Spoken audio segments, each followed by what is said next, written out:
আলিদা আলিদা আলিদা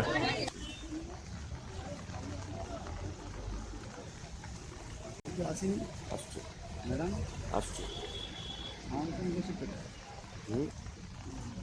হ্যাঁ নাবি ভারতে এলেই না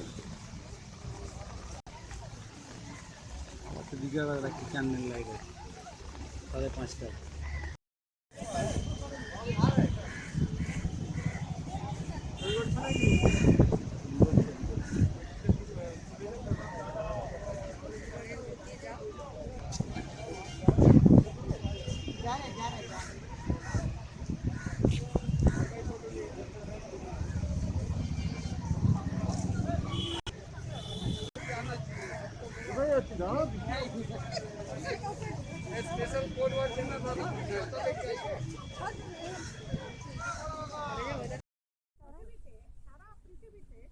বিভিন্ন লোক বিভিন্নভাবে তারা যা বলতে চায় ব্যক্ত করে।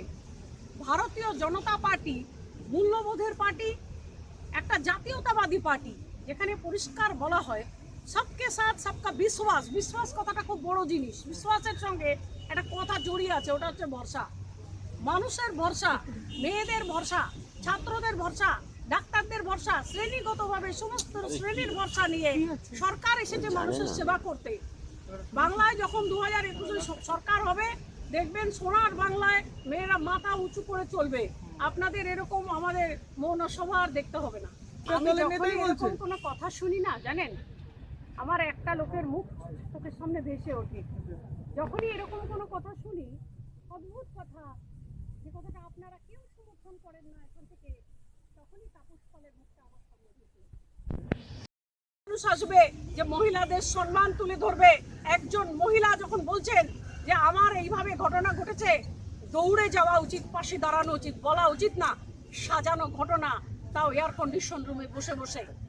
এবং যে পুলিশ অফিসার, সেই দিনের কথা চিন্তা করুন, যিনি আমাকে প্রশ্ন করেছেন যে পুলিশ অফিসার দময়ন্তী সেন, তাকে ট্রান্সফার করা হয়নি। আজকে উত্তরপ্রদেশের দিকে মাইক্রোস্কোপ নিয়ে বা টেলিস্কোপ নিয়ে তাকানোর আগে আমাদের পশ্চিম বাংলার দিকে তাকান। এখানে পুলিশ অফিসারদের কিভাবে ট্রান্সফার করা হলো, 5 নান্দাকে কিভাবে কমিশনার অফ পুলিশ থেকে সরানো হলো, কিভাবে সাজানো ঘটনা বলা হলো, কিভাবে মাওবাদী বলা হলো। আজকে যে বিভিন্ন রেপ হচ্ছে, বিভিন্ন গণধর্ষণ হচ্ছে, যায় না বলে না, উল্টে পুলিশ আসামিদের বাঁচাতে ব্যস্ত। কদিন থাকবে, ঝুরঝুর করে ভেঙে পড়বে, ঝুরঝুর করে ভেঙে পড়বে। আর এরপরে কিন্তু কেউ পুলিশের কাছে যাবে না, এটাও বলে দিই, এখানে পুলিশের কাছে কেউ যাবে না। মানুষ ঘিরে ধরে পাগলা কুকুরকে যেভাবে তাড়ায় সেভাবে মেরে তাড়াবে। তারও কি নিন্দা করছেন আজকে উত্তরপ্রদেশের বিজেপি সরকার আপনারা এবং সেখানকার পুলিশ প্রশাসনের? আপনি যে প্রশ্নটা করলেন, সেই প্রশ্নের প্রথম ভাগটা হচ্ছে যে দুর্ব্যবহার করেছে তার নিন্দা করছি কিনা। হ্যাঁ, নিন্দা করছি।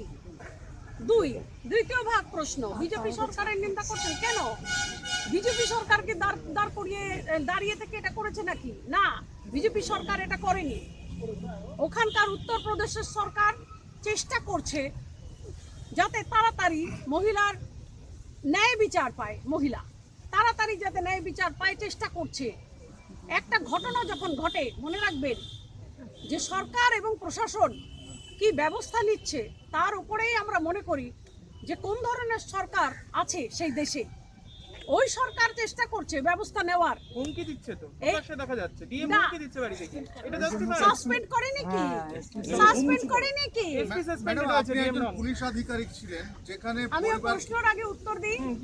যখন একটি সরকার ব্যবস্থা নেয় তখন সরকারের সচেতনা রয়েছে, সরকারের সদিচ্ছা রয়েছে, সরকার চায় এটা সমাধান হোক, ন্যায় বিচার হোক, এটা বোঝা যায়। আর আমাদের এখানে যখন মাননীয়া একই রকম ধমকি দিয়েছিলেন কামদুনিতে দাঁড়িয়ে, ওই মাওবাদী বলেছিলেন, তখন তো কই আপনারা বলেননি যে শাস্তি হওয়া দরকার। এখানকার সরকার তো একই রকম ধমক দিয়েছে। এখানকার সরকার কি বলেনি ওই মাওবাদী? বলেনি। এখানকার সরকার বলেনি সাজানো ঘটনা? বলেনি। আপনারা বলুন, আপনারা তো সবাই আছেন। একটা সময় বামফ্রন্ট সরকারে যখন বানতালা হয়েছিল, একই রকম কথা শুনেছিলাম যে ওটা তো ছোট্ট ঘটনা, প্রায়ই তো হয়। একই আওয়াজ, একই স্বর আমরা কিন্তু একজন মহিলা মুখ্যমন্ত্রীর থেকে দেখেছি। এবং আরো যেটা আমরা দেখতে চেয়েছি যে মহিলা মুখ্যমন্ত্রী ডেবরায় যাবেন, নির্যাতিতার পরিবারের পাশে দাঁড়াবেন। আমরা চেয়েছিলাম মহিলা মুখ্যমন্ত্রী গঙ্গারামপুরে যাবেন, নির্যাতিতার পরিবারের পাশে দাঁড়াবেন, না হলে কোনো মহিলা মন্ত্রীকে পাঠাবেন এবং ডিজিকে পাঠাবেন। সেটা আমরা দেখিনি। আমরা অনেক দূরে টেলিস্কোপ লাগিয়ে আজকে উত্তরপ্রদেশ দেখছি। টেলিস্কোপ লাগে না, সাদা চোখে বাংলার মাটিতে মেয়েরা যেভাবে অত্যাচারিত হচ্ছে সেটা দেখুন, সেটা দেখুন। আজকে কয়েকজন মেয়ে আছে, আমাদের মাননীয়া কি কামদুনিতে নেমেছিলেন? নিশ্চয়ই নেমেছিলেন, বলেছিলেন ওটা মাওবাদী। তা যিনি নিজের রাজ্যের মেয়েদের সুরক্ষা দেখেন না, মহিলা মুখ্যমন্ত্রী, যিনি নিজের রাজ্যে বলেন সাজানো ঘটনা, ছোট ঘটনা, মাওবাদী, এবং একটা ঘটনাতেও যান না, বুঝলাম যে ভীষণ ব্যস্ত, নিজের মেয়েদের সুরক্ষা দেওয়ার সময় নেই, বুঝতে পারলাম। তা এই রাজ্যে একজন ডিজি তো আছেন না, তাও নেই, পুলিশ উঠে গেছে কি? একজন ডিজি আছেন, না হয় বুঝলাম ডিজিও নাই, রিটায়ার করবেন দুদিন বাদে, রাস্তায় নামতে ভয় পান।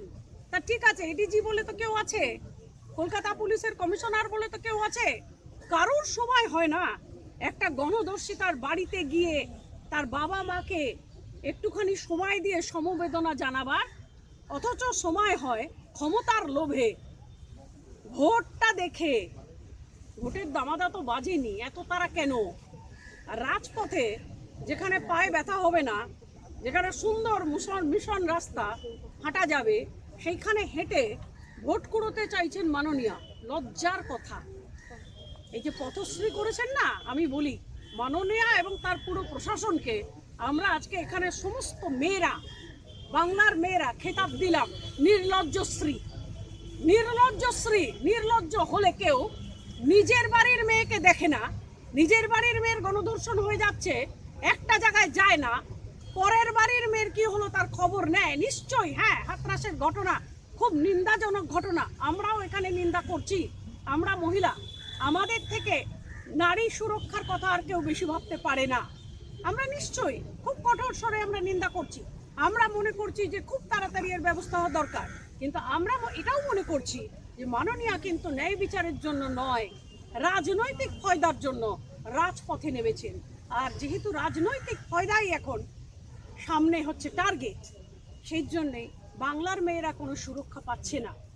কালকে আমাদের ভারতীয় জনতা পার্টি মেয়েদের উপর যেভাবে অত্যাচার হয়েছে, আমরা তীব্র প্রতিবাদ জানাচ্ছি এবং আমরা চাইবো যে গণতন্ত্রকে তুলে ধরে প্রশাসন তার যা নিজস্ব কর্তব্য আছে তা পালন করবেন, আমাদের সঙ্গে যোগাযোগ করবেন। If the lady cannot go to the police station should come to the victim. এটা আমি বিশ্বাস করি। যদি আপনার কাছে একটা প্রশ্ন, সেটা হচ্ছে আপনাদের খুব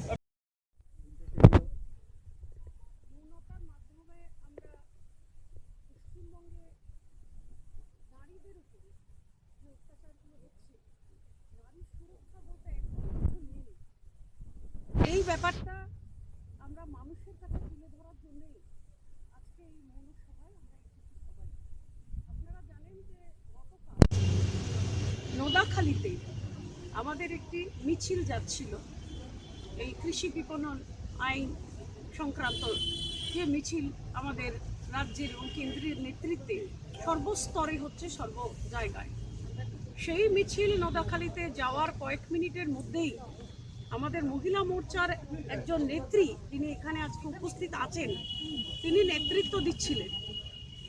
এবং ওই কনস্টিটিউয়েন্সিটা আপনারা জানেন যে মাননীয়ার যুবরাজের কনস্টিটিউয়েন্সি। আশা করা যায় না যে মাননীয়া যেখানে নিজে থাকেন বা তার যুবরাজ যেখানে থাকেন, বা যুবরাজের যে দায়িত্বের যে জায়গাটা, সেই দায়িত্বে আজকে নারী সুরক্ষিত নয়। আমাদের মহিলা মোর্চার নেত্রী ওই মিছিল যখন নেতৃত্ব দিয়ে নিয়ে যাচ্ছিলেন, হঠাৎ মিছিলে বোমাবাজি হয়, ইটপাটকেল পড়তে থাকে, মারতে থাকে, মিছিল ছত্রভঙ্গ হয়ে যায়। মেয়েরা ভয়ের চোটে প্রাণ বাঁচানোর জন্য, সম্মান বাঁচানোর জন্য কয়েকটা আশেপাশের বাড়িতে লুকিয়ে পড়ে। আপনারা চিন্তা করতে পারছেন যে আমাদের স্বাধীনতার আগে যখন দাঙ্গা হতো তখন ঠিক এই ঘটনাটা ঘটতো। মেয়েরা তখন এইভাবেই যেখানে পারতো লুকিয়ে পড়তো। সেই ঘটনা আজকে ঘটছে 21st সেঞ্চুরিতে in the constituency. Whose constituency is that?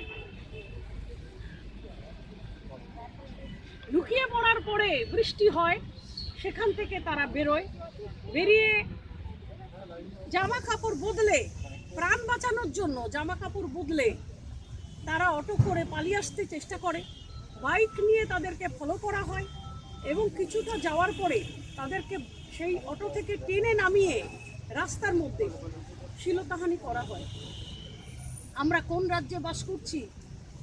মাননীয়া যখন অন্য রাজ্যের অন্য মহিলার সুরক্ষা নিয়ে রাস্তায় নামছেন, রাজপথে নামছেন, তখন তারই ভাইপোর কনস্টিটিউয়েন্সিতে দেখা যাচ্ছে যে মহিলারা সুরক্ষিত নয়, আক্রমণ হচ্ছে, শ্লীলতাহানি হচ্ছে। আজকে যদি পশ্চিমবঙ্গের দিকে তাকান, দেখবেন কয়েকদিন মাত্র আগে 1 অক্টোবর দেবরায় পাওয়া গেছে একটি 17 বছরের মেয়ের দেহ ঘনধর্ষিতা হয়ে তাকে মেরে ফেলে দিয়ে গেছিল। 3-4 ঘন্টা ধরে পুলিশ আসেনি এবং পুলিশ এসে প্রথম কথা বলেছে যে দেখবেন কেউ যেন কোনো পোস্ট না করেন, এটা যেন সোশ্যাল মিডিয়ায় না যায়, ছড়িয়ে যাতে না পড়ে। তার মানে নিজের রাজ্যে ঘটনাগুলোকে গুম করে দেওয়া হবে, ঘটনাগুলোকে চুপি চুপি পুলিশের সাহায্যে, সন্ত্রাসের সাহায্যে ভয় দেখিয়ে ঘটনাগুলোকে চেপে দেওয়া হবে। মহিলারা এখানে সুরক্ষিত তো নয়। আপনারা তো জানেন, প্রত্যেক দিন তো গণধর্ষণের কথা আপনারা শুনছেন।